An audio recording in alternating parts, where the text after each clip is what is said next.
This is a trick tutorial on how to train your rat to play ring toss. The goal of this trick is for you to be able to throw a plastic ring, have your rat go fetch it, and place it onto a stick or cone. When first training this concept, I recommend that you use the largest ring you have, as this will make it easier for your rat to put it onto the cone or stick. Now the first thing you want to do is train your rat to target the cone or stick. Place a lickable treat on top of your cone or stick and show it to your rat. Use a valuable treat so that your rat immediately licks it off and looks for more. After they have finished the treat, click and reward them as they go down to sniff it again. If they don't go to sniff it again, you can place more liquid treat down and then reward them after they have finished licking it up. Continue the process of placing liquid food on top of your stick or cone until your rat begins to expect it. Once your rat is continuously sniffing the cone before looking up at you for a treat, you can move on. Now the next thing we want to do is train our rat to fetch the rings. Now since fetch is a trick in its own right, I'm not going to describe how to do this here. However, if you need help training fetch, I will have my How to Train a Rat to Fetch tutorial linked below in the description. Now that your rat can fetch the ring, we move on to training them to place it onto the cone. Now this is the hardest part of this trick, as rats don't have the best depth perception. So what we need to train them to do is to feel the stick or cone as they place the ring onto it. To do this, toss the ring in front of your cone and place your other hand on top of your cone or stick. When your rat retrieves the object to your hand, click and give them a treat.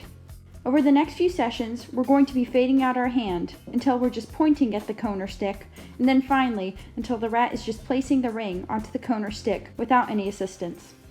Whenever your rat happens to get the ring onto the cone, jackpot them.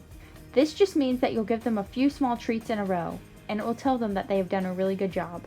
Once your rat begins to realize that the ring should be put onto the cone, you're going to need to stop rewarding for other attempts.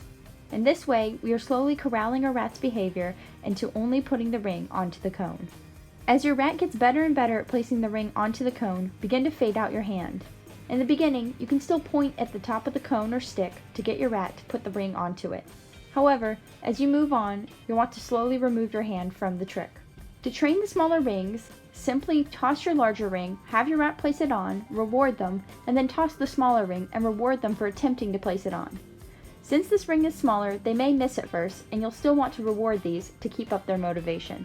As they start to understand what they need to do, you're going to only reward their closer attempts until finally only rewarding when they get it onto the stick or cone.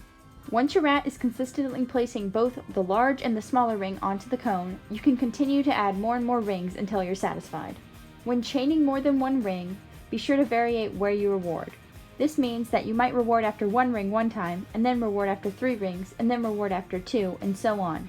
In this manner, your rat never knows exactly how many rings they need to put on the cone or stick before they get a reward, and so they will continue to perform, even without getting a treat. And that's all there is to it. This can be one of the more complex tricks for rats, simply because they have really bad depth perception, and thus need to use their paws and their mouth to feel where the cone or stick is. However, once they have it down, it's a really cute and impressive trick.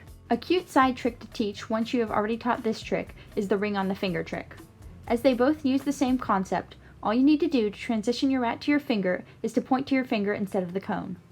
After that, you'll simply be able to throw the ring and your rat should fetch it right onto your finger. Thanks for watching, and I hope this was helpful.